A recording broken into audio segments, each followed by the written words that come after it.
서울말이라는 지역적 조건을 만족을 할 때 우리는 그것을 표준어로 정할 수 있다. 근데 하나가 더 들어간 게 뭐냐면 두루 쓰는이라고 나와 있어요. 참 애매한 말입니다.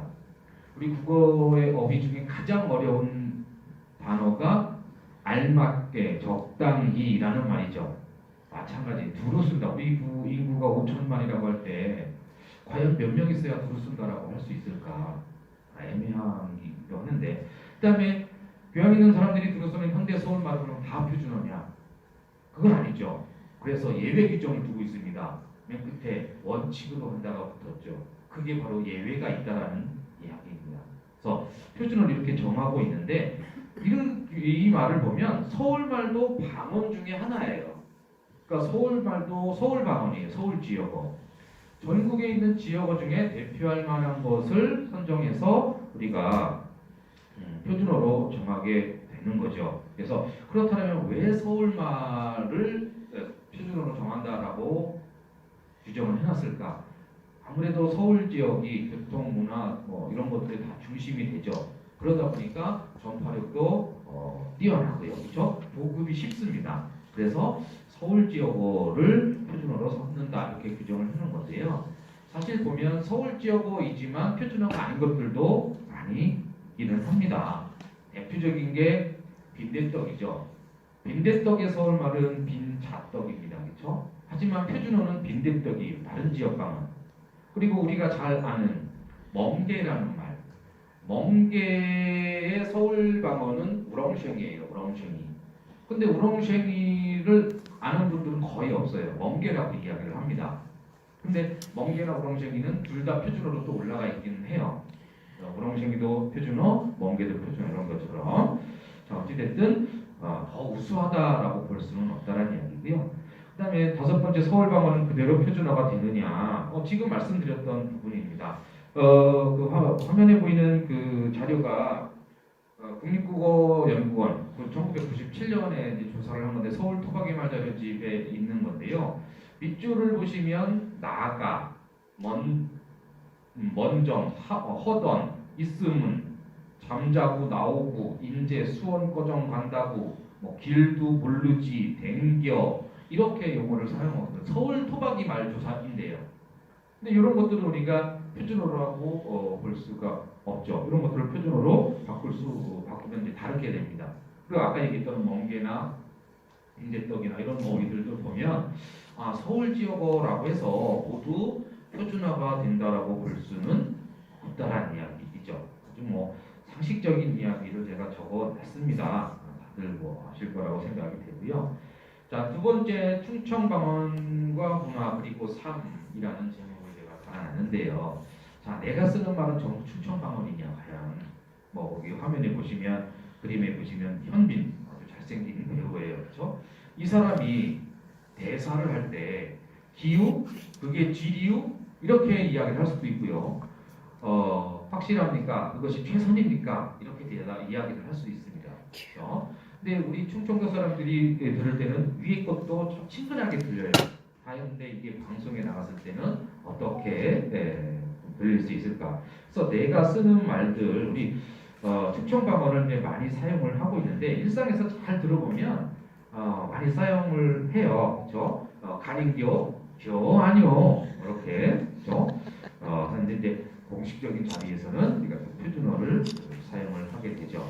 근데 그러다 보니까 점차 이 지역 방언들이 사라져가는 그런 아쉬움들이 있습니다. 그래서 그렇다면 어떻게 조사를 할 수 있을까? 대전 지역에서 이 토박이들을 찾기는 상당히 어렵습니다. 다들 이제 배우시기도 많이 배우셨고 그리고 연세가 많으셔서 돌아가시기도 하셨고 그다음에 이 방언 조사를 하게 되면 농업에 종사하는 분들 또 어업에 종사하는 분들 여러 다양한 계층의 종사, 계급에 종사하시는 분들을 만나뵈야 되는데 지금은 이제 현대화되기 때문에 그런 일이 없어서 저도 방언 조사를 할 때 제일 어려웠던 부분이 그 배틀 관련 어휘 조사예요. 할머니들께 여쭤봐도 옛날에 자기가 했는데 다 까먹으시고 그거 이름이 뭐지? 그러니까 나 북이라고 하는 거. 부티 허리에 띄는 거. 당신이 과거에 했던 기억이 있는데 너무 최근에는 안 하다 보니까. 그래서 그런 용어들 같은 거 좀, 그러니까 연세 계신 분들이 더 안개 가시기 전에 좀 조사를 하면 좋을 텐데 그런 부분이 좀 부족한 것 같고요. 그래서 우리가 이제 지역 방언을 조사하려면 농촌 이쪽으로 많이 가야 되는데 또 영향을 상대적으로 덜 받기는 하죠. 도심에 비해서. 그런 부분도 조사할 필요가 있고요. 두 번째가 충청도의 지역 방언은 모두 표준어와 거의 흡사하냐. 충청도 사람한테 물어보면요, 난 표준어 사용한다라고 이야기를 해요. 물론 이게 충청도에만 해당하는 말은 아닙니다. 경상도, 전라도, 경기도, 강원도 자기는 표준어에 가깝다 이렇게 이야기를 한다라고 이야기를 하는데요. 물론 충청도 방언을 보면 표준어와 흡사해. 다른 언어에 비해서 표준어와 상당히 흡사합니다. 하지만 충청도만의 어휘, 음은, 문법 이런 부분에서 특수한 부분들이 많이 발견이 되죠. 그렇죠? 대표적인 게 우리 중기자는 가위, 충청도 가세라고 하잖아요. 가세. 그렇죠? 또 충청도만의 어떻게 보면 특징적인 어휘라고 볼 수가 있죠. 그래서 그 충청 방언은 중부 방언, 경기도 서울과 함께 묶여서 중부 방언으로 묶이지만 그렇기 때문에 표준어와 유사한 부분도 상당히 많지만 이 충청도만의 어휘, 음은, 문법 이런 거 보면 좀 특이한 부분들이 발견이 된다. 그래서 우리 국어의 방언을 이제 크게 나누게 되면 그 지도에서 보시는 것처럼 6개의 방언권으로 나눌 수가 있습니다. 그래서 저 동북방언, 서북방언, 중부, 동남, 서남, 제주 이렇게. 그래서 동북이나 서북은 이제 북한 지역이니까요. 그다음에 중부, 중남, 서남은 우리 남한 지역이고 제주는 섬으로 떨어져 있으니까 이렇게 나눌 수가 있습니다. 그래서 이때 이제 충청방언이라고 하면 중부방언이라고 해서 경기도, 충청도, 강원도, 황해도까지 하나로 크게 묶을 수가 있습니다. 그래서 밑에 있는 전라도, 경상도 방언보다는 그래도 표준어에 가깝다 이렇게 이야기를 할 수 있어요. 근데 이제 제가 이제 그 언어 지도를 이렇게 보여드리는데 그 딸꾹질을 나타낸 거예요. 한국 언어 지도라고 해서 컬러로 이렇게 제작이 되어 있습니다. 출판이 되어 있는데 그거를 이제 스캔한 건데요. 딸꾹질을 보면 대전 지역이 어디냐면 여기거든요. 여기 빨갛게 표시가 되어 있습니다. 대전 지역은 표준어 동일하게 딸꾹질로 실현이 됩니다. 근데 대전과 붙어 있는 청원이나 옥천, 보은 이쪽은 또 다르게 실현이 돼요. 똑같은 충청 지역이긴 하더라도. 그래서 또 대전, 충남 전체적으로 보면 대전을 빼고 동서로 이렇게 분리가 되죠. 그래서 서쪽은 딸꾹질 계열이나 그 두 번째 딸깍질 계열, 이 계열이 이렇게 발음이 되는 반면 동쪽 지역은 또 다른 또 다른 어형이 나타나는 걸 볼 수가 있습니다. 그런데 지금 지도를 잘 보시면 군별로 이렇게 표시가 되어 있어요. 우리가 방언 조사를 할 때 거의 시군 단위로 하는데 상당히 그 군이 넓잖아요. 근데 군에서 방언 조사할 때 제보자를 한두 명을 제보자를 선정을 하게 됩니다. 그러다 보니까 그 군에 대한 자세한 방언형 조사하기가 상당히 좀 어려운 부분이 있기도 해요. 그래서 좀 폭넓게 조사할 필요가 있다는 이야기이고요. 두 번째 지도는 이제 하고를 보이는 건데요. 보시면 역시 대전, 충남 지역 전체를 보면 동서를 나누게 됩니다. 그러니까 동쪽 대전 지역에서는 대전을 포함한 동쪽 지역에서는 하고 형태가 실현이 되고 왼쪽 그 서해 쪽에 붙어 있는 부분은 허고 형태가 실현이 됩니다. 그래서 하고 같은 경우도 같은 충남 지역에서 그렇게 분리가 되는 것을 볼 수가 있습니다.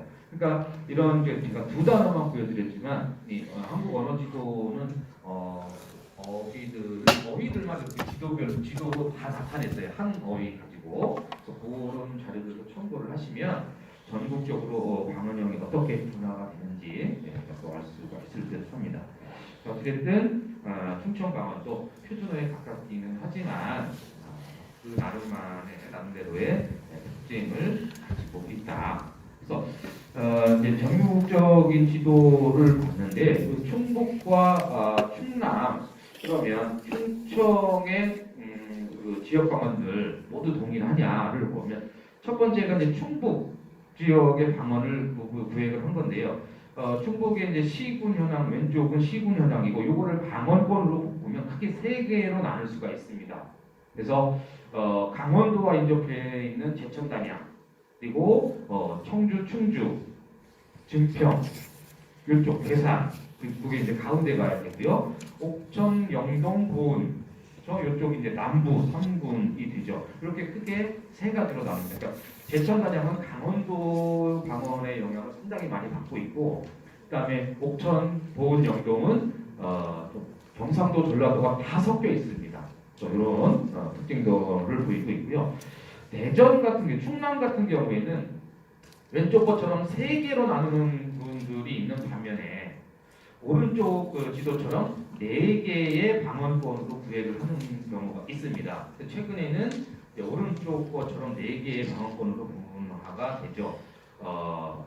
여기에서 또 우리는 이제 대전만을 가지고 또 분류를 또 할 수도 있겠죠. 그래서 어떻게 나누느냐, 어느 지역의 방언, 어느 지역 방언의 영향을 받느냐에 따라서 그 구획이 달라질 수 있다는 얘기고요. 그래서 이 지도를 설명했는데 그 바로 밑에 부분이 있는데 제천 단양 같은 경우에는 강원도, 옥천 보은 영동은 경상도나 전라도 방언, 이런 특징이 나타난다. 그다음에 대전 같은 경우에는 옥천의 언어적인 특징, 그다음에 청주의 언어적인 특징, 그다음에 전라도 경상도의 언어적인 특징이 다 섞여 있는 부분이기도 하고요. 또 보시면 충남과 충북의 가장 그 차이점, 방언의 차이점이라고 하다 보면 기다의 사용이에요. 기다. 아까 제가 말씀을 드렸지만 맞아 아니야 이게 이제 표준어인데 요거를 충남에서는 아니요 이렇게 얘기해요. 그렇죠? 충북에서는요 그려 안 그려 이렇게 얘기해요. 그려 안 그려 여는 똑같아요. 아니요 여가 다 붙는 거기는 하지만 어휘 자체에서 다르게 시전이 된다는 이야기죠. 그러니까 대전도 이제 광역시가 되기 전에는 이 충청북도와 이제 인접했기 때문에 기어를 이제 서해안 쪽에서는 줄었어요. 근데 충북과 붙어 있는 쪽에서 대전 같은 경우에는 기어도 쓰지만 그려 이렇게도 쓰기도 합니다. 근데 전체적으로 봤을 때는 기어 아니요, 그려 안 그려 요 차이가 충북과 충남 어떻게 보면 같은 충청 방언이라고 하더라도 차이점을 보이더라는 얘기고요. 대전 지역에는 그 외에도 이거 비싼 개비어 할 때 개비어, 개배, 비싼 개배 할 때 개배 이런 어휘들. 대전만의 어떻게 보면 특징적인 어휘가 될 수가 있는 거죠. 그다음에 이제 지도는 충북과 관련된 지도를 나타낸 건데요. 잠자리예요. 잠자리. 이 충청북도 여기 이제 잠자리가 어떤 형태로 충청북도만 보더라도 이렇게 다르게 시전이 됩니다. 그리고 지금 이 지도는 군별로 나타낸 게 아니라 면별로 조사를 한 거예요. 조금 군별로 조사한 것보다는 자세하게 조사가 됐습니다. 그럼 면별로 조사를 하다 보니까 같은 군이지만 잠자리가 다른 형태로 실현이 되는 것을 볼 수가 있습니다. 요거 같은 경우 이제 대전 지역도 이렇게 조사를 해보면 더 재미있는 그 자료가 나올 수가 있겠죠. 그래서 영향을 주고 받는다라는 이야기이고요. 그다음에 네 번째가 일상생활에서 왜 충청의 지역 방언을 즐겨 사용해야 하느냐, 방언을 사용하느냐. 아까 얘기했어요. 소속감, 동질감, 친밀감, 그렇죠? 이런 거죠. 만약에 할머니가 핵교라고 했을 때 손자가 할머니 핵교가 아니라 학교인데요. 과연 그 손자에게 뭐라고 얘기를 해줘야 될까? 그래 네 말이 맞아 이렇게 얘기해줘야 될까? 방언도 우리 언어다. 소중한 언어 유산이 문화유산이기 때문에 방언도 살렸어야 된다. 이렇게 얘기해야 될까? 라고 보면 참 애매한 부분입니다. 그러니까 그렇다고 해서 방언을 버릴 수는 없는 거죠. 왜? 방언에는 우리 역사, 문화, 생활 이런 것들이 다 담겨 있습니다. 우리 중고등학교 때 다 배워오셨잖아요. 그렇죠? 옛날에 훈민정음민 청제들 당시에 반지음이나 순경음 비읍이나 이런 것들이 현재는 문자가 없어졌지만 그게 방언 속에는 살아있잖아요. 여우를 여수, 여시, 반치음의 흔적이 살아있습니다. 아우 추버라, 아우 더버라, 순경음 비읍의 흔적이 살아있습니다. 그래서 방언조사를 통해서 방언을 통해서 또는 방언과 함께 우리가 꼭 한 번 더 연구해야 될 그 지명이죠. 지명조사를 통해서 우리의 문화, 삶, 역사 이런 것들도 더듬어 볼 수 있는 거죠. 근데 이 대전 지역의 지명은 그나마 연구가 많이 됐어요. 책으로도 많이 나와 있고 아마 이 사업, 지명 유래, 지명 어원 사업 이런 사업도 예전에 하신 걸로 알고 있습니다. 그래서 그런 부분들도 함께 이렇게 우리가 살펴봐야 되지 않을까 그렇게 생각이 되고요. 네. 그다음에 이제 세 번째 보면 방언조사와 자료 이렇게 되는데 요거는 방언 조사를 할 때 우리가 어떻게 해야 되느냐. 자, 첫 번째 대상이에요. 참 구하기 어렵습니다. 요즘에는. 그렇죠? 사진을 보면 다 어르신들 사진만 있죠. 근데 시골에 가도 요즘에 이런 어르신들 구하기 힘들어요. 그리고 요즘에 몰라요. 세상이 압박했어서 그런지 시골에 가서 할아버지 할머니들에게 방언 조사를 좀 하고 싶다 그러면 일단은 거부감부터 가지세요. 이 사람이 나한테 뭐 왜 이러지? 그리고 요즘에는 하도 이렇게 조사를 많이 다니시니까 이 할아버지 할머니들도 딱 말씀을 하세요. 얼마 줄 거냐고. 그럼 돈을 드리면 하고 돈 안 드린다고 하면 안 해주세요. 연세 드신 분들 참 찾기 힘들고 그래도 연세 드신 분들 중에서 방언 조사를 하려면 귀도 잘 들리셔야 되고 치아도 건강하셔야 되고 배운 것도 없으셔야 되고 많이 배우지 않으셨어야 되고 사회생활도 많이 안 해야 되고 교통사도 주셔야 되고 그런 조건에 맞는 분들을 참 구하기가 어려운데 그렇다 하더라도 우리는 좀 방언 조사를 할 필요가 있고요. 그다음에 지역 방언은 무엇으로 조사하나요? 그거는 국립국어원에서 자료집이 나와 있어요. 그 자료집을 가지고 방언 조사를 하시면 어려움이 없는데 이제 조사를 할 때 질문하는 방법이 참 어렵죠. 그 예들을 여기 나왔는데 이삭과 못자리 보시면 이삭은 그 국립국어원 그 질문지에 보면 이 부분을 무엇이라고 합니까? 이렇게 써 있어요. 그런데 할아버지 사진을 보여주면서 이 그림을 무엇이라고 합니까? 이렇게 물어볼 수는 없잖아요. 방언으로 물어봐야 되니까 할아버지 이런 거 뭐라고 해요? 이렇게 물어봐야 되겠죠. 그러니까 미리 우리가 좀 조사를 할 필요가 있다는 이야기고요. 의문은 이제 자의보험 체계, 그다음에 의문 현상 이렇게 두 가지로 나눠서 얘기를 합니다. 근데 보면 경상도 같은 경우 구분 잘 안 돼요. 충청도에서도 이제 그렇게 구분이 안 되는 부분이 있습니다. 그리고 바뀌어서 소리가 나는 부분도 상당히 있는데 그런 부분들. 그다음에 어휘도 마찬가지로 조사를 할 때 주의를 하셔야 그래서 이 부분을 자세하게 제가 설명을 드리기는 필요가 없을 듯 하고요. 어휘도 예를 보면 이제 충청권에서 아퍼처럼 아가 어로 변하는 이런 현상이 많이 나타나고요. 뭐하고 놀게, 뭐하고 놀게 할 때, 그렇죠? 오가 우로 변하는 현상, 김치가 짐치되는 것들, 구개음하는 현상, 이런 의문 현상과 관련된 것들, 이런 것들을 보실 수가 있습니다. 그리고 뒤에 이제 표로 정리를 해놓은 거는 제가 표준어와 대전, 청원, 오천본, 대전과 인접해 있는데 여기서 청원은 청주죠. 지금은 청주로 바뀌었습니다. 청원, 청주가 통합이 되면서 그래서 옥천, 보은 요 인접해 있는 지역의 어휘들을 정리를 해놓은 건데요. 한번 그냥 참고적으로 재미삼아 한 번씩 보시면 좋을 듯하고 이런 자료들은 국립국어에 다 탑재가 되어 있으니까 그런 것들을 활용을 하시면 재미있을 겁니다. 그리고 이렇게 지금 어휘 부분들을 제가 다른 거나 담아놨고요. 그다음에 문법도 있고 어미도 있고 조사, 부사 해놨는데 그다음에 네 번째가 문학 속의 충청방언. 이거는 세종대 박경래 선생님의 문학 속의 충청방언이라는 책에서 발췌를 한 겁니다.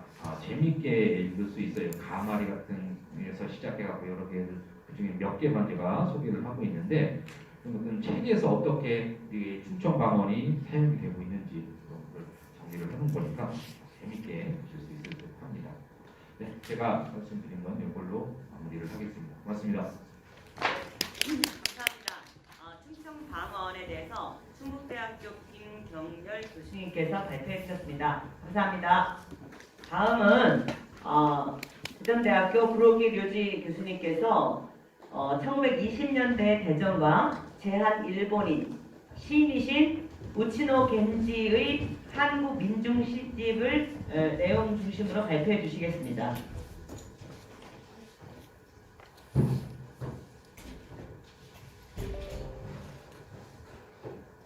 교수님 11시까지 끝내주시기 바랍니다. 이걸로 하세요.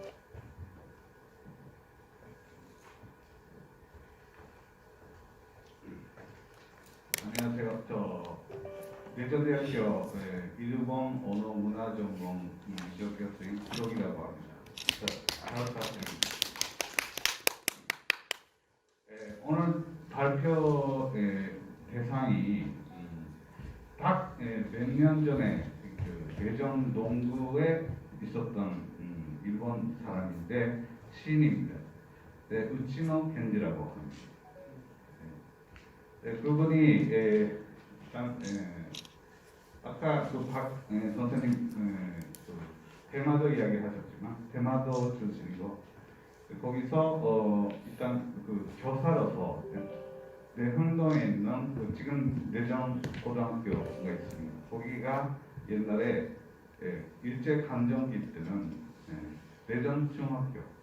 일본인들이 거기 지금 1905년부터 내전이 많이 도시로서 발달된 그 역사가 있는데 거기서 일본인들이 일본에서 와가지고 내전에 많이 고려하게 됩니다. 거기에 그 자식들이 일본인들의 학교가 내문동의 그 내전 중학교에서 생겼는데 거기에 그 국어교사 일단 그때 국어는 일본어입니다. 그래서 일본어하고 한문교사로 가르치러 온 사람입니다.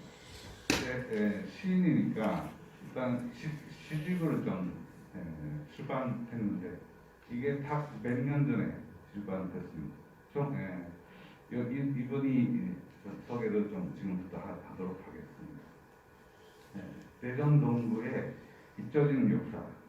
근데 아주 요즘에 5년, 10년 전부터 이 시인에 대해서 재평가가 지금 일어나고 있고 앞으로 본격적으로 한국에서 연구가 많이 될 것 같습니다. 아주 기대가 많은 상당히 그 가치가 있는 역사적으로도 가치가 있고 문학사 쪽에서도 상당히 가치가 있는 시인의 그 작품을 제가 소개하도록 하겠습니다.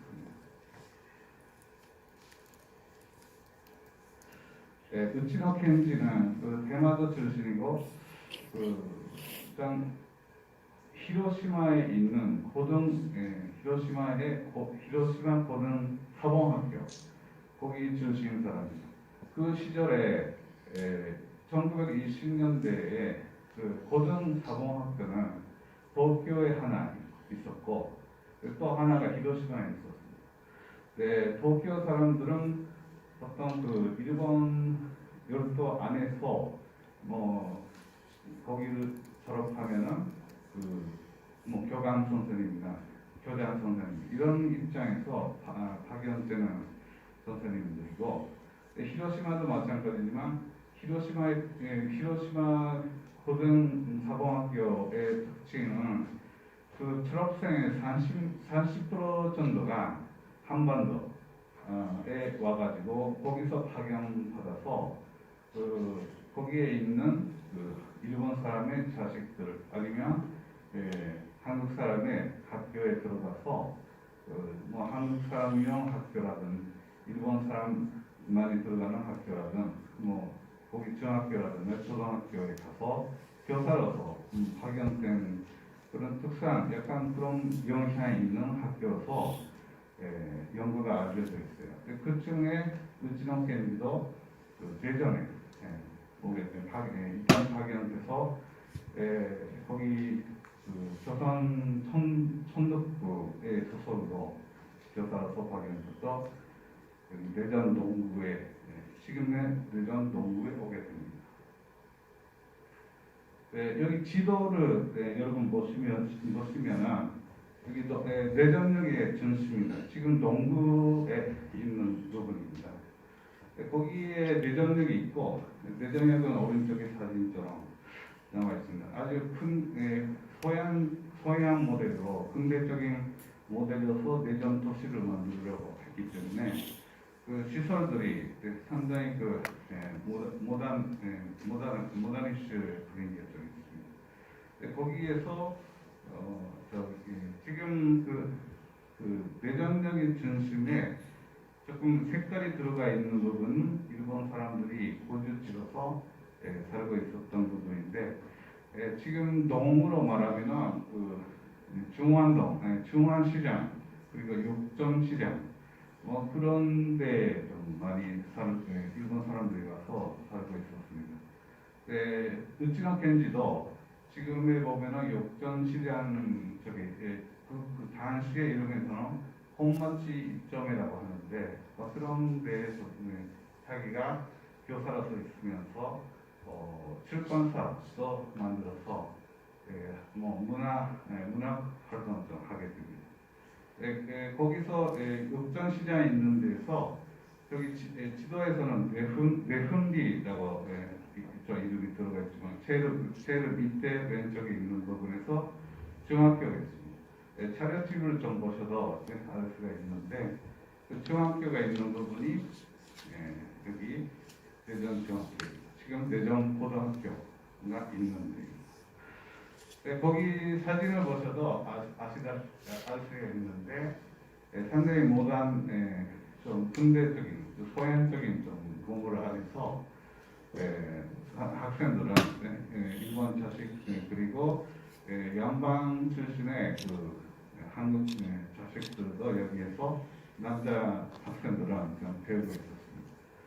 거기에 교사로서 있었는데 처음에 왔을 때는 우찌노 켄지는 별로 한국에 오고 싶지 않는 그런 심정이었던 것 같습니다.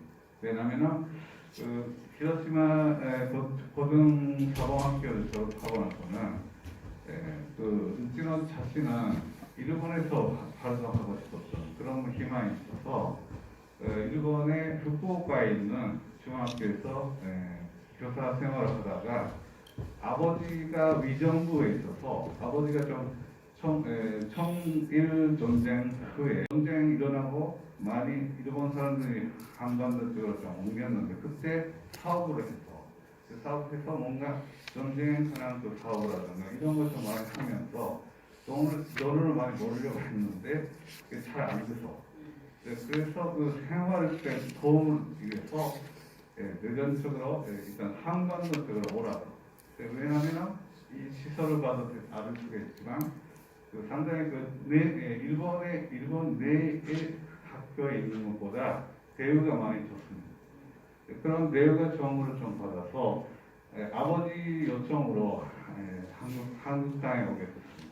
어쩔 수 없이 좀 원고가 있었는데 그때는 일본에서 문학 활동을 좀 하려고 하는 마음이었는데 한반도에 와서 아무것도 없는 데에서 처음부터 좀 시작을 해야 되기 때문에 상당히 좀 고민함이 많이 있었던 걸 알 수 있습니다. 그런 걸 알 수 있는 것이 이 자료에 대전 중학교 교사 시절에 대전역 뭐 분위기를 좀 직접 그리는 거라든가 아니면 자기가 그 동인시 자기가 만든 문해 잡지가 있는데 그 경인이라는 잡지가 있는데 그거를 기사를 좀 많이 그렸는데 그거를 좀 글씨로 많이 썼는데 그 1921년 지금 2021년이기 때문에 딱 몇 년 전 기사를 보면은 상당히 그 학교 생활 안에서 교사들이 좀 이력도 없고 뭔가 좀 술도 마시고 또 여자도 좀 그렇고 여자하고도 좀 놀고 뭐 약간 그 타락한 그 모습을 좀 많이 논녀들도 좀 많이 그런 모습을 보고 좀 뭔가 좀 심적으로 좀 이상적으로 좀 뭔가 좀 자극을 주고받고 하는 그런 상황이 아니었던 것 같습니다. 그리고 이 내전에 지금 100년 전의 내전이 그 1919년에 3.1 운동이 있어서 그 3.1 운동 직후입니다. 네, 거기서 아직도 그 지방에서도 3.1 운동의 그런 분위기가 있었던 시절에 상당히 좀 불안한 뭔가 있으면은 민중들이 떠질 것 같은 그런 조금 약간 일본에서 오면은 위험한 분위기 속에서 살아왔기 때문에 더더군다나 그 진호의 입장에서는 대전 생활에서 처음에는 1년 정도는 힘들었던 것 같은 뭐 그런 생활을 좀 볼 수가 있습니다. 그래도 그거를 스타트로 해서 우찌노는 또 새로운 좀 창의적인 창의적인 문예 활동을 좀 해야 된다는 마음을 좀 그거를 계기로서 가졌던 것 같습니다. 그거를 볼 수 있는 것은 자료 쪽에서 여기 B에 있는 부분인데 우찌노 켄지가 개인적으로 좀 발간된 문예 잡지 경위를 볼 수가 있습니다. 거기서는 1920년대에 일본에서는 타이쇼 데모크라시라고 해서 민주주의 사상이 좀 많이 자유주의나 개인주의 그리고 민주주의 교육을 많이 받은 사람들이 그런 새로운 근대적인 새로운 문학 활동, 창의적인 활동을 해야 된다는 의식을 가진 사람들이 새로운 민주적인 민중파의 민중을 좀 중심으로 하고 민주주의적인 사상을 가지고 새로운 시대를 만들어야 된다는 그런 교육 이식을 가지고 있던 사람들이 이 시기에는 잠깐 있었습니다. 그때 우찌노가 히로시마에서 받은 교육도 그런 영향도 많이 있었던 것 같고 자기가 이런 민주주의적인 민중파적인 시를 새로운 문학으로 여기 대전 땅에서 만들어야 되겠다. 이런 좀 아주 창의적인 생각을 가지고 좀 활동했던 시기가 이 대전 시기입니다. 상당히 그거를 보면은 가치가 있는 지금 다시 재평가할 만한 가치가 있는 활동을 했습니다. 우찌노가 역시 내가 왜 작품을 만드냐, 시를 만들어야 되느냐. 그런 대전탕에서 새로운 내가 일본인 입장이지만 한국 사람 민중하고 접근해서 교류하면서 그 교류 안에서 한국 사람 그 생활을 좀 풀어가면서 거기에 이상을 담아서 새로운 사람으로 좀 한국과 일본의 새로운 좀 세계를 좀 만들자. 뭐 이런 이상을 가지면서 시작했던 시절이 대전의 동부에 있던 시절입니다. 교수님 결론적으로 가시죠. 네, 알겠습니다. 어쨌든 뭐 여기까지 하면은 시집이 나옵니다. 여러분 프린터에 다 제가 드렸는데 아주 그 시집 전체 자체가 한국 사람 특히 거기에 있었던 대전 사람들을 거기에 서민들을 생활을 그려내고 있는 시집입니다. 물론 일본말로 발표했지만 일본말로 발표했는데도 그 내용은 다 한국의 민중들의 모습 그리고 고민하는 모습 여러 가지 저주하는 모습이나 원망하는 모습 이런 것들이 다 그 민중의 여러 가지 입장에 있던 것을 알 수가 있습니다. 거기에 현실을 좀 받아들이면서도 우찌노 자신은 이상을 가지고 새로운 문학을 같이 한국인하고 일본인하고 만들어야 된다는 그런 의도를 가지고 새로운 문학 활동에 도전했던 그런 결과가 이 시집에 나타나고 있습니다. 사실은 이 시집은 일본에서는 다 잊혀진 입장에 이츠노 켄지가 완전히 잊어버린 입장에서 지금은 평가를 많이 받고 있지는 않는데 한국에서 평가가 시작하게 됐습니다. 지금은 5년 전도 많이 그 연구가 지금 발달하게 했는데 앞으로는 또 역사적인 교류사, 문화적인 교류사 같은 것을 좀 포함하면서 우찌노 켄지가 그 내전 시절에 많이 경험했던 것을 연구하게 됩니다. 결론을 말하는데 우찌노 켄지가 이 시집을 발표했으니까 조선 천독부에서는 브라크리스토가 됩니다. 상당히 너무 한국 민중에 접근을 해버리니까 일본 쪽에서는 약간 불편하게 느껴서 한국 사람의 민중에 그런 그 표현을 했던 부분은 다 이렇게 독자로 돼서 좀 못 읽을 수 없게 발금 처리가 되어버렸습니다. 그 이후에 상당히 천덕프 안에서는 우찌노 켄지가 위험한 좀 약간 그런 위험 분자처럼 좀 브라크리스토가 돼서 마지막에는 서울에 있었는데 서울에서 재관당합니다. 일단 교사를 파면돼서 재관당하는 그런 결과를 봅니다. 결국은 그거는 우찌노가 한국 사람의 입장에 너무 가까이 가버렸기 때문에 그거를 위험시했던 그런 결과가 된데 결국은 그거는 민중의 모습을 보고 내전 시절에 우찌노가 한국 사람하고 좀 마음의 깊은 교류를 하자고 했던 결과로 아이러니하게 그런 결과가 되었던 것은 상당히 역사적인 그 아이러니가 있다 생각합니다. 마지막에 일본에 귀국하고 나서는 프롤레타리아 작가로서 제국주의의 전쟁으로 좀 많이 반대하는 입장으로 두 번 정도 구속당하고 체포를 당해서 고문도 당하고 이런 상황이 돼서 약간 일본의 국가에 대해서도 비판하는 입장으로 가는데 그거는 결과적으로 내전에 있던 농구에 있던 우찌노가 한국 사람하고 같이 새로운 문화에 접근해서 교류하면서 새로운 시대를 만들려고 했던 결과로 프롤레타리아 작가가 됐다라고 볼 수가 있습니다. 이상으로 이제 잊혀진 그 농구의 역사이지만 이런 문학 작가가 문학 시인이 있었다라는 것을 제가 알려드렸습니다. 감사합니다. 수고 많으셨습니다.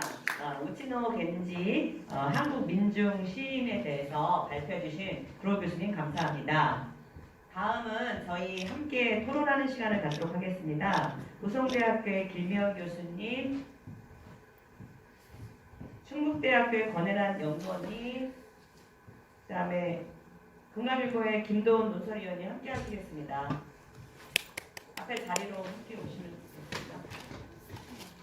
여기 안이 공간이 좀 추워서 조금 11시 한 40분쯤 끝날 수 있도록 토론을 해주시기 바라고요. 또 이게 저희가 공사가 있어서 식당까지 가는데 시간이 좀 걸립니다. 그래서 11시 40분에는 좀 종료할 수 있도록 토론을 하시도록 하겠습니다.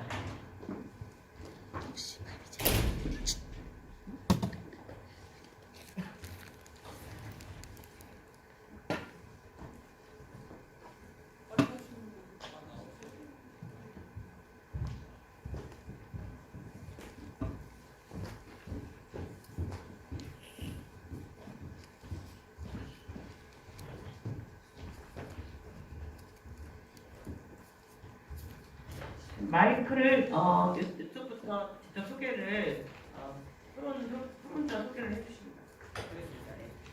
네, 안녕하세요. 예, 소개받은 대로 저는 오늘 토론자로 참석했습니다. 네, 금강일보 논설위원입니다. 김도울입니다. 안녕하세요.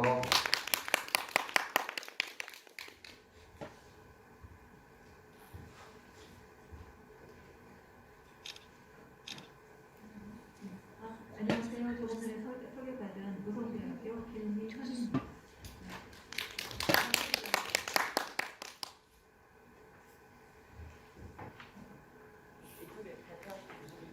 네, 안녕하십니까. 저 충북대학교 김경렬입니다. 반갑습니다. 안녕하세요. 대전대학교 그러기 려대입니다. 반갑습니다.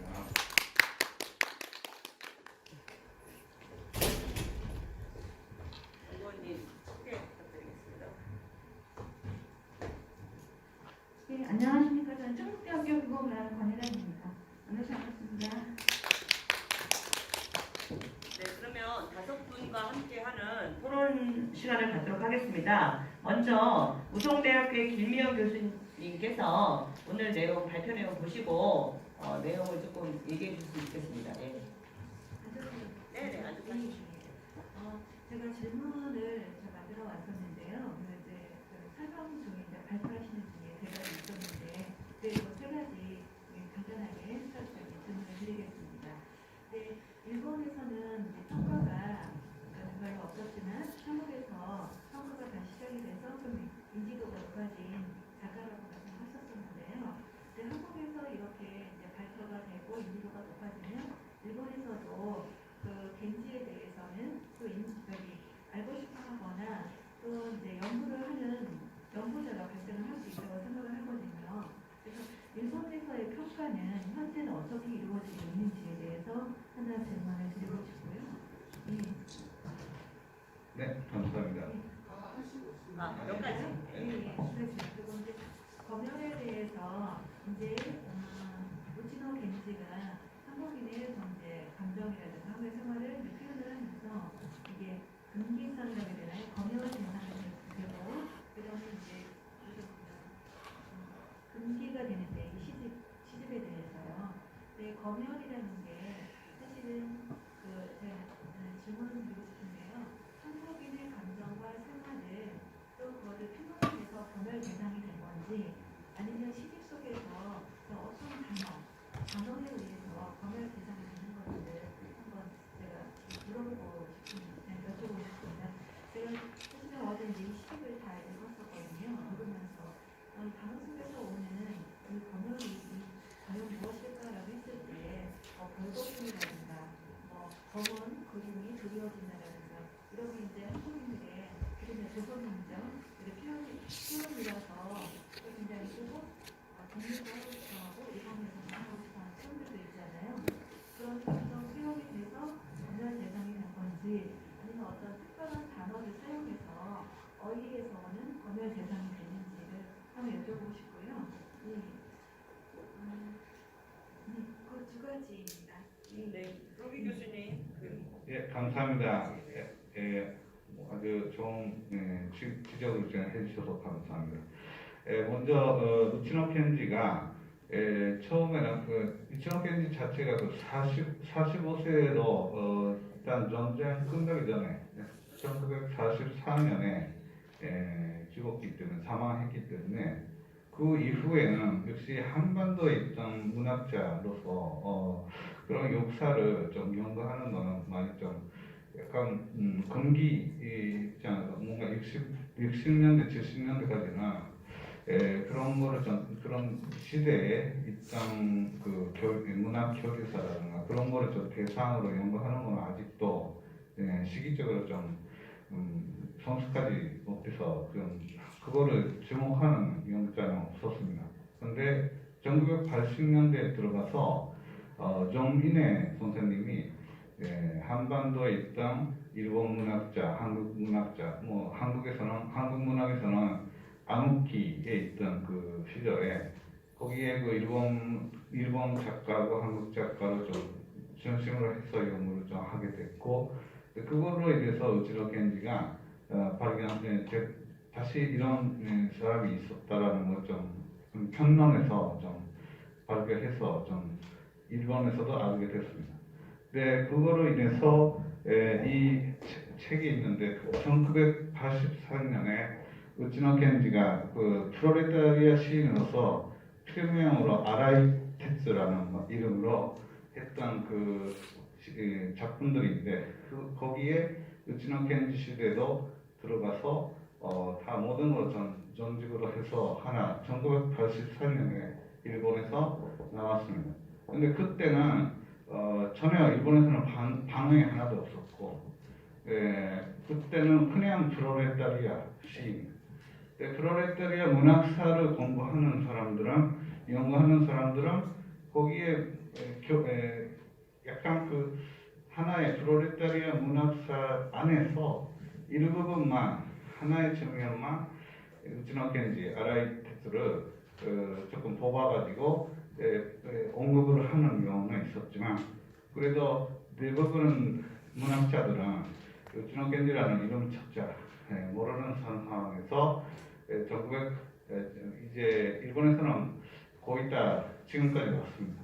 근데 그 결과가 일단 고려대학교가 요즘에 좀 이런 부분에서 많이 발굴을 하면서 그 반정기 시대에 그 문헌들을 좀 많이 지금 많이 이루고 가면서 지금 한국 문학자하고 교류하면서 고려대학교 쪽에서 본격적으로 이 시대에 작가들을 좀 많이 지금은 무명하지만 그때는 활발하게 활약했던 사람들을 좀 평가하기 시작했습니다.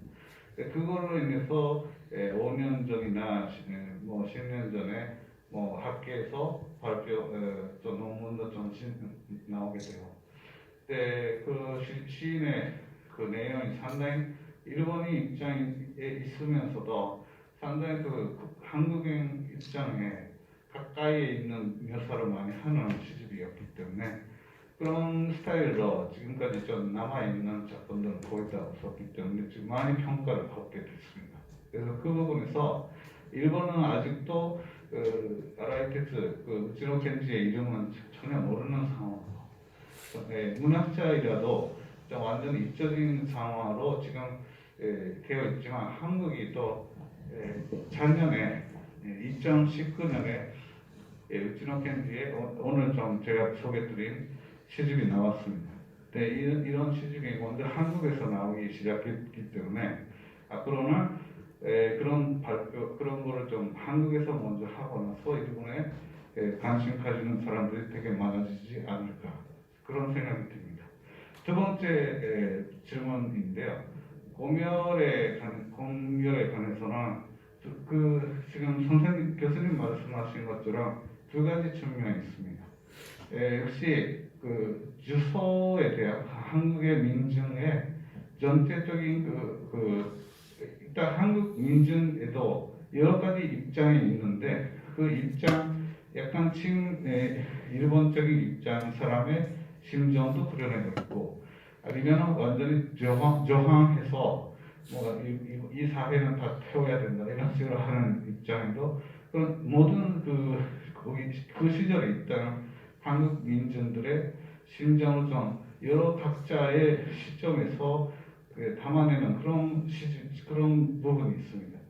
거기가 상당히 민감하게 청독부가 반응했던 부분인데 저주 부분이 있고 일본에 대한 직접적인 비판이 아니지만 약간 지금 억압당하고 있는 일본 일제 때문에 억압당하고 있는 한국 사회민 중에 억압에 약간 원망 같은 거 그런 거 좀 우치노의 입장에서도 그런 걸 좀 풀어내고 있기 때문에 그 부분이 상당히 공유한 입장에서는 이런 걸 좀 보여주면은 앞으로 이런 걸 좀 읽는 일본 사람이나 한국 사람이 좀 반응하면 안 되겠다. 그거는 지배적인 배경이 하나 있어서 그 시집을 자기가 내정해서 농구에서 출판했을 때 아주 무명한 시인의 입장이었지만 그 시대적인 배경에서 같은 2달 전에 1924년 9월에 한도 다이신사이 동경에서 대지진이 일어났습니다. 그때 소문이 많이 나서 동경에서 한국 사람들이 많이 학살당해서 그런 사건이 있어서 그 사건이 지금 상당히 민감하게 그 한반도에 있는 조선 천도부 사람들한테도 상당히 민감하게 그거를 어떻게 대처해야 되는지 좀 고려가 있었을 때 이런 시집이 나왔기 때문에 이거는 조금 안 되겠다. 이거는 고민을 이런 한국에 대해서 한국 사람의 민족들의 그 저주나 한이 많이 들어가 있는 표현 들어가 있는 거는 무조건 삭제하다. 이런 식으로 나왔던 것이 그 결과를 앞으로 해산록에서 우치노 겐지가 남겨놨습니다. 그때 검열을 했던 사람 다나카라는 사람인데 그 다나카 씨한테 이 우치노가 가서 나는 그럼 그냥 일부분만 위험한 부분만 배경하는 거 아니라 지금 전체적으로 사회에서 한국 사람들이 가지고 있는 여러 가지 면을 좀 그냥 묘사했던 분이다. 그거는 일부만 보고 위험시하는 건 아니다. 이거는 문학 작품 때문에 이런 부분도 우리는 실어서 새로운 시를 써야 됩니다. 이런 식으로 주장했는데 일단 전도프하고는 인정 안 받아서 결국은 그 부분 좀 다 삭제. 뭐 그런 식으로 이야기가 나와서 어쩔 수 없이 일단 억울하지만 인정해서 그 시집을 냈다. 이런 결과가 있었습니다. 네, 이상입니다. 네. 질문을 하려고 했는데 시간 관계상 제가 시간이 남으면 네, 그럼 이따가 한 번 더 질문을 해주시고요. 다음은 이제 충북대학교의 권예란 책임연구원님께서 오늘 발표 내용에 대해서 토론을 조금 해주시면 좋을 것 같아요.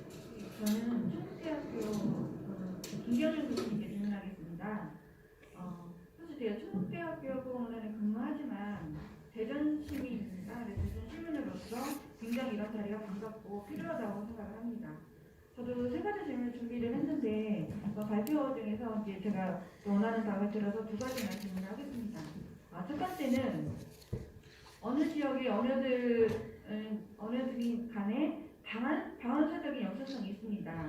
그러니까 이른바 접촉 방언이라는 것도 일시적인 접촉만으로는 방언이 성립되지 않다고 봅니다. 그러니까 오랜 세월을 통한 접촉에서 방언성이 물들게 되는데요. 이런 공시적 접촉이 오랜 지속은 결국 통시성을 형성하게 된다고 생각을 합니다. 예를 들어서 강원도, 경상도의 접촉으로 해서 단양, 제천 방언이 영향을 받았고 경상북도, 전라북도의 접촉으로 해서 영동, 옥천군의 방언이 영향을 받았다고 생각을 하고요. 경기도, 충청남도 접촉으로 인해서 충주, 청주권이 영향을 받았다고 생각을 합니다. 이렇게 오랜 세월을 두고 내려온 것들이 방언에서는 그러니까 언어교류가 적극적으로 이루어졌다는 입증한 어떤 바인데요. 그럼 발제자께서는 대전 방언이 가장 큰 영향을 받은 곳은 어디인지 거기에 대해서 설명을 해주셨으면 좋겠고요. 두 번째는요.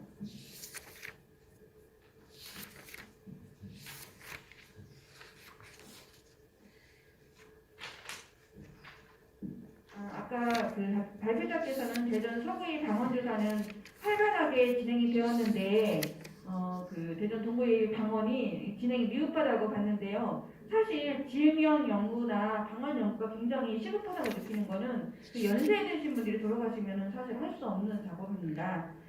그렇다면은 동구의 그러니까 언어에는 역사와 문화를 다 포함한다고 볼 수 있는데 그동안 미흡했던 대전 동구 언어의 보존을 하기 위해서는 어떻게 방언조사를 해야 되는지 그 방향성을 제시해 주셨으면 좋겠습니다. 이상입니다. 네, 고맙습니다. 그렇게 또 좋은 지적 주셨고요. 두 질문을 해주셨는데 이거를 하나로 묶어서 제가 말씀을 드려도 될 듯합니다. 방언이 이제 접촉이 되고 접촉이 됨으로써 어떻게 보면 점염이 되고 계속 변화하게 되는데요. 사실 이 대전 방언이 지리적으로 청주하고도 붙어 있고 옥천 지역하고도 붙어 있고 또 전라도 이렇게 붙어 있는데 그쪽에서 대전 지역으로 점염이 됐다 이렇게 이야기를 할 수도 있지만 사실 반대로 생각하면 대전 지역어가 그쪽으로 점염이 됐다 이렇게 볼 수도 있을 것 같습니다. 이제 그쪽의 언어 생활을 조금 더 조사를 해봐야 될 듯하지만 어느 한 곳이 주체가 되고 다른 곳이 점염이 된다라고 보다는 서로 주고받는 그런 관계일 듯 하고요.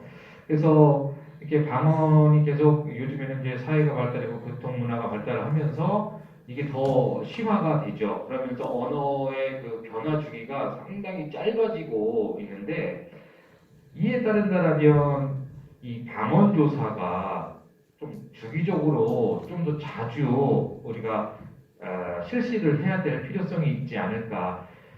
제가 2017년, 18년도에 그 보안 조사를 했지만 충청 지역 보안 조사를, 충북 지역 보안 조사를 했는데 그게 10년 전 자료를 보완하는 거더라고요. 그래서 10년 전에 한 번 하고 10년이 지난 다음에 2018년도에 보안 그 조사를 했는데 10년이면 뭐 과거에 강산이 변한다 이렇게 이야기를 하지만 요즘에는 10년이 아니라 1년 단위로 변하게 됩니다. 그래서 물론 그 재정적인 부분이나 이런 것들이 좀 뒷받침이 돼야 되기 때문에 어려운 부분도 있기는 하지만 그런 걸 감안하더라도 방언 조사를 조금 주기적으로 또는 빈도를 작게 해서 실시할 필요가 있고 방언을 살려야죠. 근데 이 국가적으로 보면 이 언어와 관련해서 국어 생활과 관련해서 또는 언어 생활과 관련해서는 돈을 잘 안 씁니다. 대학에서도 마찬가지예요. 우리 인문사회계열한테 돈 많이 안 쓰잖아요. 왜? 실적으로 눈에 보이게끔 나오는 게 없기 때문에. 그 관공서에서도 마찬가지예요. 버스 정류장 하나 지어주면 시민들이 우리 시장님이 버스 정류장 하나 지어줬네 보여요. 근데 우리 이제 언어와 관련해서 어떤 단어를 이렇게 바꾸자. 그러니까 최근에 이제 세종시에 BRT라는 들어보셨죠, 그렇죠? BRT를 우리 국어로 바로타 이렇게 바꾸자라고 이야기를 했는데 그거를 시민들이 보면요, 저게 뭐 나랑 무슨 상관이지? 그냥 BRT라고 하면 안 되나? 굳이 우리말로 바로타라고 해야 되나? 이렇게 생각을 해요. 근데 어떻게 보면 언어의 경제성, 언어의 경제학, 일례로 예전 좀 오래된 영화 중에 그 황산벌이라는 영화가 있었죠. 관객이 엄청 많이 봤는데 황산벌이 성공하게 된 그 이유 중에 하나가 언어예요. 우리 국어 단어 하나 뭐냐면 거시기가 나와요. 그렇죠? 그 단어 하나 가지고 1000만 관객 이상을 끌어모았다라고 볼 수도 있어요. 그 거시기를 충청도에서는 뭐라고 씁니까? 저기 이렇게 쓰죠. 저기 저기 그거 저기 있잖아 저거 있잖아 그쵸? 똑같아요. 거시기는 표준어가 됐어요. 그쵸? 표준어로 올라가 있습니다. 근데 그런 것처럼 우리 국어를 공부하시는 분, 연구하시는 부분들만이라도 우리 방언 또는 언어에 좀 관심을 갖고 적극적으로 좀 노력을 해야 되지 않나 그런 생각이 듭니다.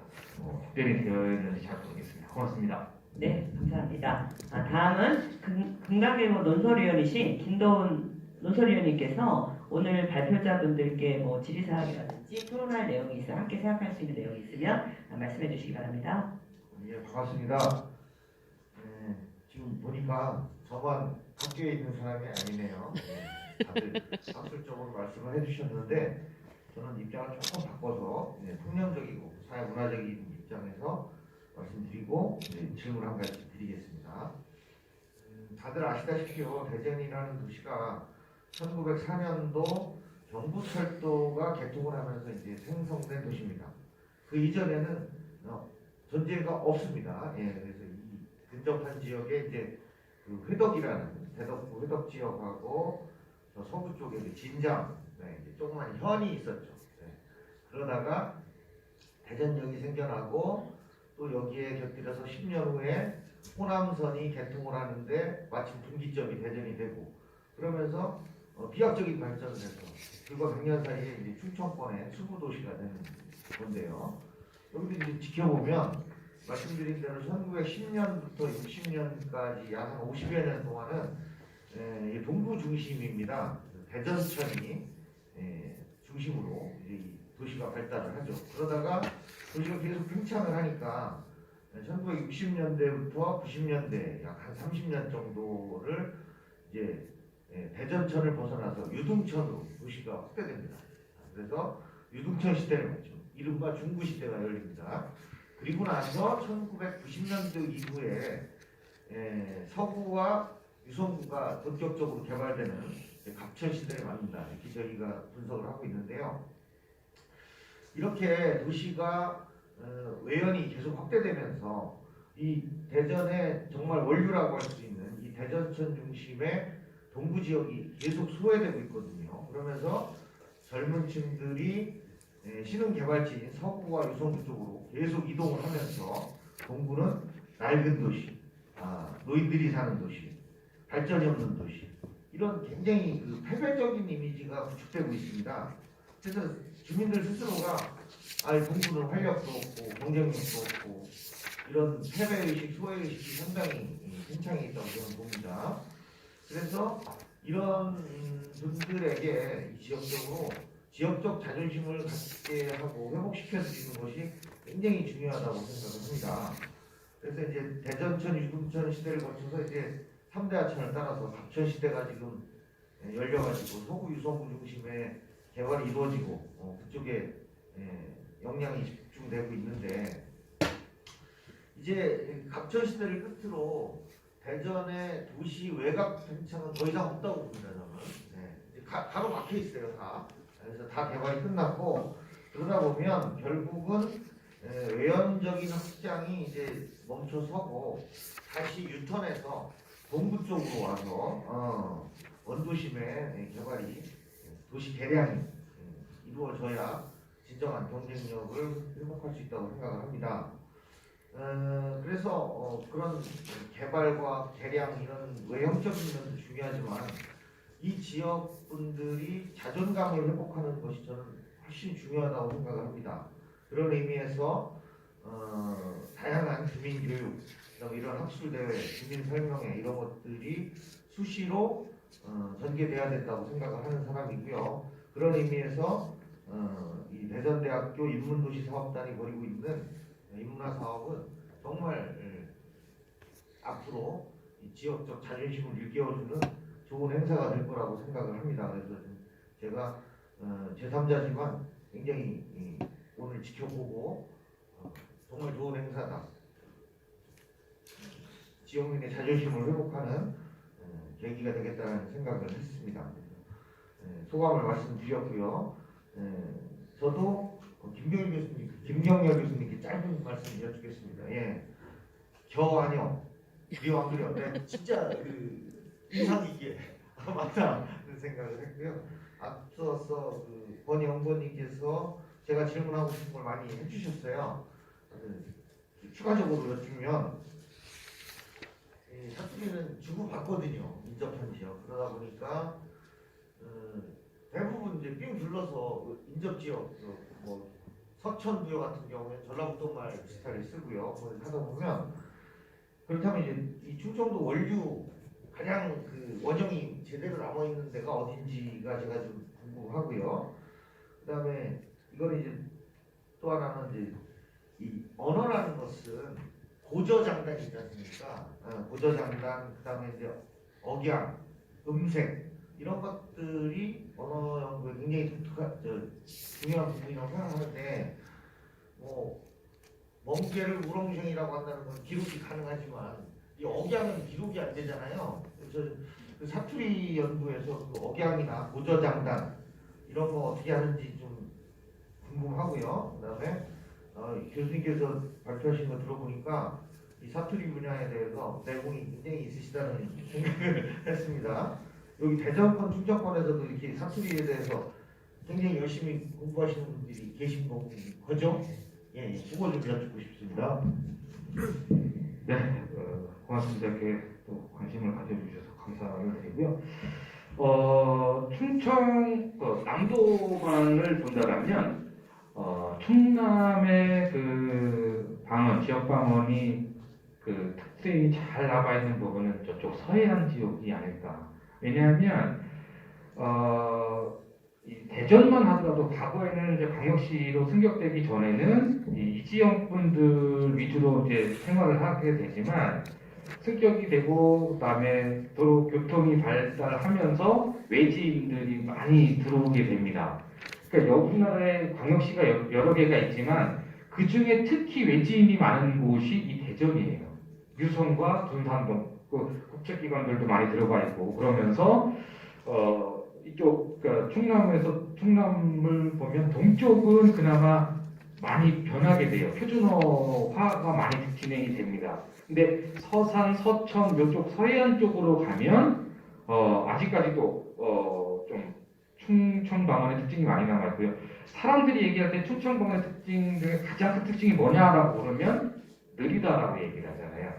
근데 우리가 지금 이야기를 하고 있지만 느리게 이야기하는 사람 없잖아요.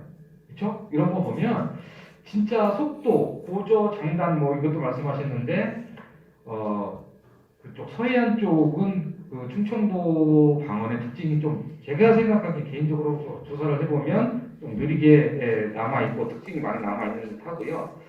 뭐 고저 장단이나 억양, 음색 물론 이런 거를 조사를 저희가 하는데 고저 장단은 그 지역어 조사 질문지를 조사를 할 때 저희가 전사를 할 때 다 기록을 하게 되어 있어요. 그래서 이 사람이 길게 발음하는지 짧게 발음하는지 눈이 오네 이렇게 발음하는지 눈이 오네 이렇게 발음하면 눈이 오네 하면 눈 길게 표시를 합니다. 그리고 그 녹음된 파일을 국립국어원 홈페이지에서 다 들을 수가 있습니다. 스피커를 통해서 헤드폰을 통해서든 스피커를 통해서든 그래서 고저 장단 같은 경우는 저희가 다 체크를 하고 있고 음색이나 억양은 사실 그 전사를 하면서 체크하기가 어렵습니다. 그래서 이런 부분들은 이제 녹음 파일을 확인하는 수밖에 없고요. 그리고 이제 충남 지역에도 제가 아까 2005년도에 대전 서구를 조사를 했고 2010년도에 보안 조사를 했다라고 했는데 그때 그 책임 연구하신 분이 한영목 선생님이십니다. 그래서 한영목 선생님 위주로 충남 지역 또는 대전 지역 그 방언을 조사를 국립국어원에서 계속 작업을 하고 계시고요. 그래서 그 예전에 계신 그 교수님과 이런 방언 쪽 관련 일을 하시면 상당히 좀 도움이 되지 않을까. 그리고 또 전문가이시기도 하시니까 그쪽으로 생각을 해주셨으면 좋겠습니다. 답변이 되는지 잘 모르겠습니다. 고맙습니다. 네, 감사합니다. 저희 그 자유 혹시 그 토론할 내용이 있으시면 뭐 발표자분도 괜찮으시고 토론자를 참여하신 분도 괜찮으시니까 좀 얘기하실 거 있으면 한 분만 더 얘기하시고 네 맞아요. 그냥 같은 문화에서 한 가지만 간단하게 네. 그럼 교수님 마이크를 좀 들리니까 유튜브에 저장해. 우스노 겐지 이 발표를 아주 이 대전 동부 역사 문화에서 이렇게 발굴을 하셔가지고 발표를 해주셔서 굉장히 고맙고요. 이 시 내용을 보니까 이 일본 사람 입장에서 1920년대 그 민족 모순을 통해서 이제 시합방 민족을 이렇게 느끼다가 일본으로 돌아가니까 당연히 이제 민족이 없어지니까 이제 계급 모순으로 간 것이 너무 자연스러운 어떤 발전인데 혹시 이 조선에서 활동할 때 이 카툰 문학이나 일본에 가서 일본 나프하고의 어떤 그 연계성이나 활동한 그런 그건 없는지 거기에 대해서 궁금해요. 네, 그 나프의 중심 멤버입니다. 그래서 일단 한국에 있었을 때는 프롤레타리아의 특히 내전 시절에는 프롤레타리아의 특성은 많이 없었고 그때는 민중시파의 사람의 입장에서 새로운 예술을 좀 만들자고 했었을 텐데 점점 서울에 갔다가 서울에서 사람들이 아주 좀 프롤레타리아 계열의 좀 사람들도 좀 많았고 그리고 서울에서 아주 우치노가 활발하게 예술 그리고 음악, 문학 그리고 화가 이런 일단 그림 이런 사람들 예술가 전체에서 하나의 커뮤니티를 좀 예술 전체 예술의 커뮤니티 만들려고 열심히 좀 애를 썼던 시기가 서울 시절입니다. 서울의 경상중학교 교사 시절은 그런 식으로 좀 하다가 동생이 유치노 소지라는 동생이 상당히 좀 프롤레타리아의 그 가까이 사상을 가지고 있다가 그 그 유치노 켄지가 편집하고 있는 잡지에 동생이 발표하다가 거기에 걸려가지고 거기서 유치노 켄지하고 부인이 모토 이코라는 시인 그리고 동생 다 같이 주관 당하게 됐습니다. 그때 그 억울한 마음이 이 시집에서도 지금 좀 제가 시간이 없어서 좀 말씀 못 드렸지만 상당히 한국을 떠나게 되는 그 억울한 마음이 저 시에다가 그려놓고 거기에 둘째 시집에서 그것도 발표도 했고 한국에 대한 좀 미련이 상당히 있었지만 거기서 일본에 대한 역시 계급에 대한 그 투쟁이 상당히 좀 물타기에 좀 그거를 좀 일본에 대한 제국주의에 대한 그 비판적으로 좀 가게 돼서 일본의 그 납부의 잡지를 만들었는데 그게 중심에 편집인으로서 계속 그런 사람들 좀 평가하고 그 같이 좀 활동하는 거에 상당히 애를 쓰게 됐습니다. 그래서 두 번 정도 좀 체포당하고 고문도 당하고 결국은 좀 그걸로 인해서 체력이 많이 떨어져서 병 때문에 좀 45세에서 좀 사망하게 일단 죽게 됐는데 그거는 역시 그때 프롤레타리아에 상당히 중심에 있었던 사람으로서 프롤레타리아 문학을 연구하는 사람은 이름은 아는데 그래도 실제로 그 사람을 좀 주목해서 연구했던 것 지금까지 이름을 할 수는 없었기 때문에 이제는 그 프롤레타리아 부분도 앞으로 연구하게 될 거고 그 전에 있던 그 내전 시절에 있었던 한국의 민정으로 좀 그려낸 한국과 일본의 새로운 그 교류를 하려고 했던 그 부분에도 앞으로 주목을 많이 받게 될 것 같다고 저는 생각합니다. 네, 감사합니다. 혹시 플로어에서 질문 있으실까요? 네, 없는 것 같습니다. 그러면 오늘 그 발표를 해주신 박태욱 교수님은 다른 서비스로 바로 가셨고 우리 김경렬 교수님 다시 한번 박수 부탁드리고요. 네, 다음은 구렁이 르지 교수님께 박수 부탁드리겠습니다. 그리고 바쁘신 시간 가운데도 토론에 참여해주신 우성대학교의 김희영 교수님, 네, 감사합니다. 예, 충북대학교 국어문화원 책임연구원이신 권예란 연구원님, 감사합니다. 네, 금강일보의 논설위원이신 김도훈 논설위원님, 감사합니다. 그러면 저희 오늘 아까 말씀하신 대로 저희가 이 인문도시 활성화에 대해서 많은 이런 학술대회도 더 있어야 되고 저희가 또 오늘 이 한 학술대회도 유튜브에 조회수가 좀 나올 수 있도록 가시면 조금 좋아요를 좀 눌러주시고 그리고 사업단 측에서도 참여하신 분들께 링크를 좀 해주시면 좋을 것 같아요. 그래서 저희가 좀 더 대전 동구의 역사와 문화 그 밖에는 대전의 인문학에 대해서 좀 더 활성화되는 계기가 됐으면 좋겠습니다. 그러면은 저희가 오늘 인문도시 사업단을 주최하는 제2차 학술 발표회는 여기서 마치고요. 오늘 같이 다 함께 저희 그 저쪽 학교 뒤 건너편에 HRC라고 새로 지은 기숙사 건물에 오찬을 준비해 놨습니다. 그래서 여기가 지금 공사 중이어서 이렇게 조금 돌아가야 되는 관계로 함께 차로 이동을 하도록 하겠습니다. 그러면 저희 오늘 동구의 역사와 문화에 대해서 발표회는 이만 마치도록 하겠습니다. 수고해 주신 여러분 감사합니다.